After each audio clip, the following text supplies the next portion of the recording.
Hello, everybody. It is EDUT 523, week number 3. Welcome. This week is really straightforward. Um, we're looking at media literacy in the age of AI. And really, if we take a step back, just media literacy education in general, this is where I definitely get to put on my board member hat. I'm a board member of namely the National Association of Media Literacy Education, and the co-chair of our annual conference that is like very, very soon, depending on when you're listening to this. It is July 11th and 12th. I had to look that up. I'm a bad co-chair. Um, conference.namely.org. If you want to go, you should go. It will be amazing. Um, It is on Zoom events, so travel is zero. And it's one of the more reasonably priced conferences you'll ever find. You don't need to go. I'm expecting you won't. But if you find week 3 interesting, this is like perfect timing for the conference. Keynotes are going to be extraordinary humans talking a lot about like they're really deep like media creators. One of my favorites is, I make sure I get his name right, pull up our Airtable. If you don't know Airtable and you do any projects, you should for sure check it out. Zach Mack did an NPR limited series about trying to um, find common ground with his dad, who was not critical of media that he was consuming. It was a 3-part series, really well done. Um, And so he's going to be one of the keynotes. We're looking at like the digital divide, or as Ken Shelton refers to it as the digital chasm. Now, with AI being those that have and those that don't have access to devices, reliable, fast Wi-Fi, and access to generative AI, connecting with communities, like the conference is going to be amazing. The person who's doing that conference heads up 1 Minute uh, Film School. No, that's not what it's called. You get the idea. 1 Minute Movies. Um, So like it's all these ways of like how we can create media that helps connect people, how it can be critical of the media landscape that currently exists, and how we have conversations around that, right? Um, it's going to be great. I'm really excited about it. And for me, that really shapes kind of what this week looks like for you. Like it fits so well. There's a lot of telling you like about the keynotes. There's also just like great um, conference sessions that I'm really looking forward to. Handful that are with AI that fits like perfectly in with this. Um, this week, you're going to continue watching videos, reading. There's a TED talk about AI creating fake imagery, with like the classic Pope Francis and like the white puffy Gucci jacket.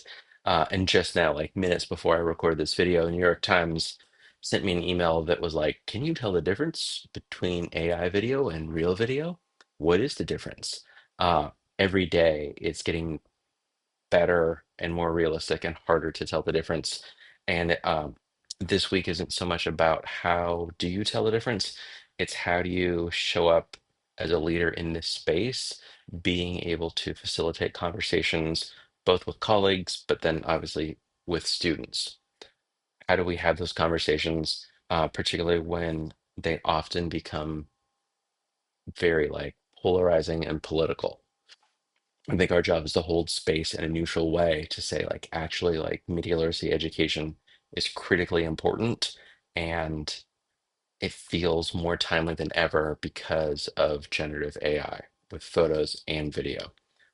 That's not even to touch on like students writing a 5-paragraph essay with ChatGPT. I was talking with an English teacher who was like, yeah, I could tell that it was not written by the student because the end of their essay said, "Let me know how that is, and if you need any further revisions." They just like legit copy and pasted the whole darn thing.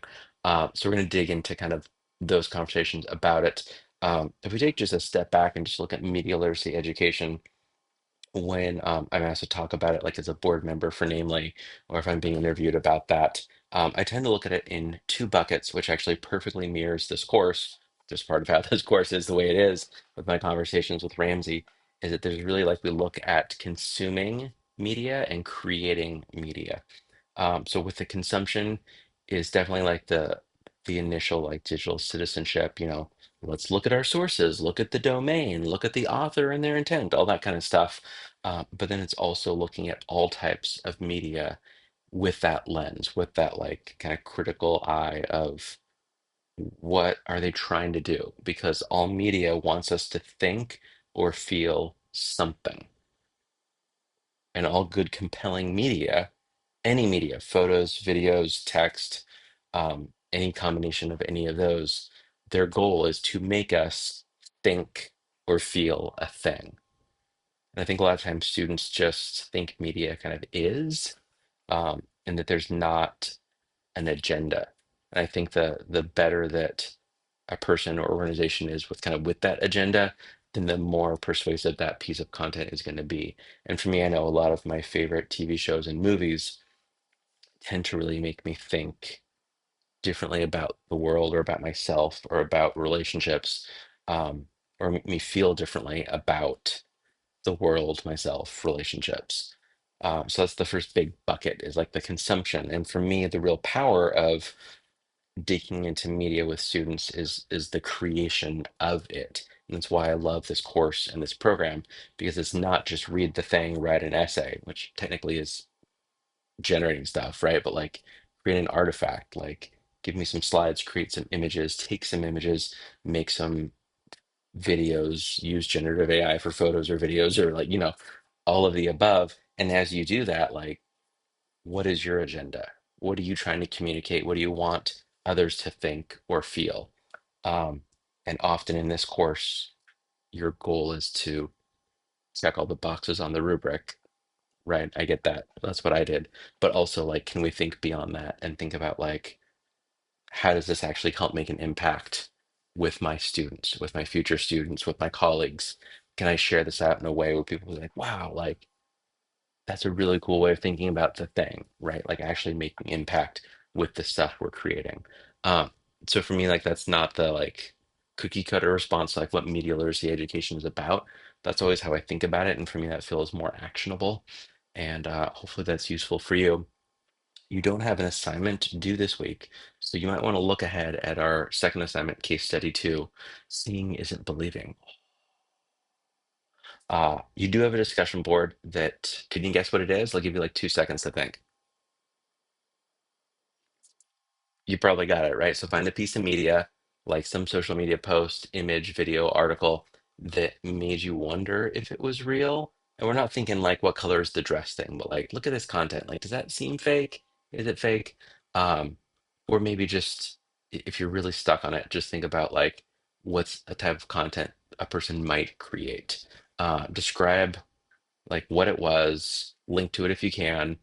Walk us through the kind of like think aloud of like what initially made you think it was not authentic, why was it untrustworthy, and then in the discussion board, I asked you like, did you do a reverse image search, which is linked in the week three resources? Like, what are your steps once you're like, huh, I wonder if this is real? You're likely going to link to Snopes, and that's great too. Always make sure you do your initial post with an APA citation in it uh, by Thursday at midnight, and then two thoughtful replies to classmates.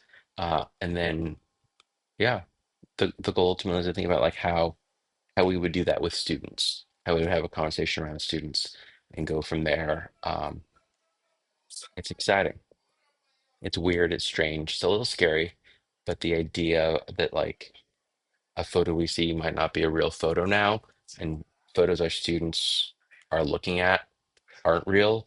Um, gives a real opportunity to really talk with them about all of these big topics. And for me, like one of the more exciting things about it that makes it less scary is like, let's talk about like why you think this person created that, right? What's their goal? What's their agenda?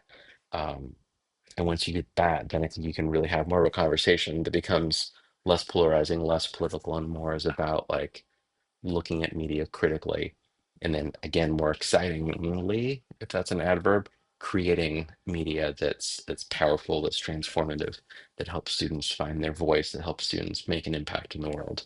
Because that's really the goal. So that is it for week three. If you do end up going to a conference, be sure and let me know. Say hi. It's pretty cool. Like there's a student rate. Should I even look what that is? Yeah, I'm gonna click register now. I registered as soon as it was open. I was the first one to register. Let's see. Register. I have to enter my email, but I'm already registered. I don't want a verification code. I've seen the prices. I think it was $25 for students. So anyway, if you want to go to a conference, like we work really hard to make it very, very, very cheap. Um, Similar conferences are like $200. An in-person version, this would be close to $800 plus hotel, plus flight, plus food, plus time away from your people and where you live. I think the student one day might be 25. And if you get the one day, then you can go to them. You can do them all. And even if you just want to go, like just reach out and like I can get you an account if you're stuck. We have a few people that donate some extra stuff. It's good stuff. You're also probably overwhelmed with life and with 523 and trying to have a summer. So that's also totally fine. But that's all for week 3. Reach out if you have questions. If not, happy week 3.